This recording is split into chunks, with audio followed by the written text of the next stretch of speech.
સેવા સદનના દબાણ વિભાગના અધિકારીઓએ આજે ઇલોરા પાર્કમાં માઝા મૂકી દીધી હતી। તેમણે મહિલાની સાથે ઝપાઝપી કરી એક યુવકને ઢોર માર માર્યો અને તેમની આ ઘૃણાસ્પદ ઘટનાનું ચિત્રણ કરી રહેલા ન્યૂઝ વર્લ્ડના રિપોર્ટરને પણ માર માર્યો। શહેરને સ્માર્ટ સિટી અંતર્ગત દબાણોથી મુક્ત કરવા માટે સેવા સદન તંત્ર દ્વારા છેલ્લા ઘણા સમયથી શહેરના વિવિધ વિસ્તારોમાં દબાણો તોડવામાં આવી રહ્યા છે, જે અંતર્ગત આજરોજ અધૂરી માહિતી સાથે ઇલોરા પાર્ક વિસ્તારમાં દબાણ શાખાની ટીમ પહોંચી હતી, જ્યાં સ્થાનિકોએ તેમની કામગીરીનો વિરોધ કરતા સેવા સદનના કર્મચારીઓ મારામારી પર ઉતરી આવ્યા હતા અને આ સમગ્ર ઘટનામાં તેમણે એક મહિલાની સાથે ઝપાઝપી કરી હતી। એટલું જ નહીં, એક યુવકને પોતાની બસમાં ઢસડી જઈ ઢોર માર માર્યો હતો અને તેના કપડાં પણ ફાડી નાખ્યા હતા। આ સમગ્ર ઘટનાનું રિપોર્ટિંગ સ્થળ પર હાજર રહેલ ન્યૂઝ વર્લ્ડના કેમેરામેન કરી રહ્યા હતા, ત્યારે સેવા સદનની આ વરવી વાસ્તવિકતા સપાટી પર ન આવી જાય તે હેતુસર સેવા સદનના કર્મચારીએ ન્યૂઝ વર્લ્ડના રિપોર્ટરને લાફા ઝીકી દીધા હતા અને જબરજસ્તી તેનો કેમેરો છીનવી લઈ તેને સેવા સદનની બસમાં બેસાડી દેવામાં આવ્યા હતા।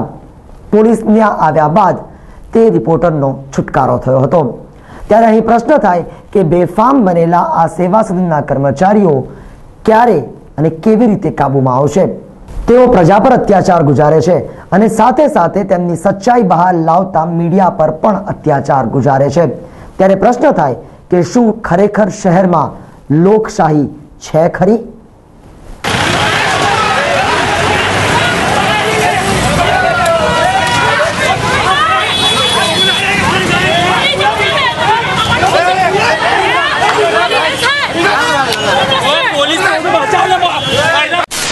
શહેરના સંવેદનશીલ વિસ્તાર જ્યાં માર પડવાની પૂરેપૂરી શક્યતા હોય છે, ત્યાં દબાણ શાખાના કર્મચારીઓ પોતાની સાથે પોલીસ બંદોબસ્ત રાખતા હોય છે।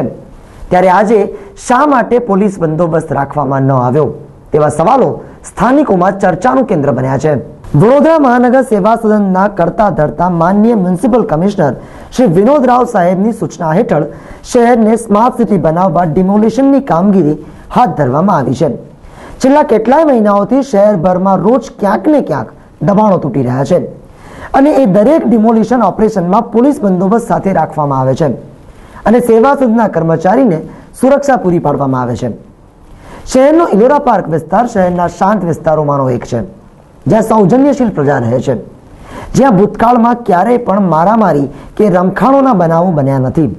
ત્યારે આ વિસ્તારમાં વિરોધ નહીં થાય તેવા કોન્ફિડન્સ સાથે પહોંચેલી સેવા સદનની ટીમ ગુંડા મવાલીઓની જેમ સ્થાનિકો પર તૂટી પડી હતી અને આ વખતે શા માટે પોલીસ બંદોબસ્ત ન હતો?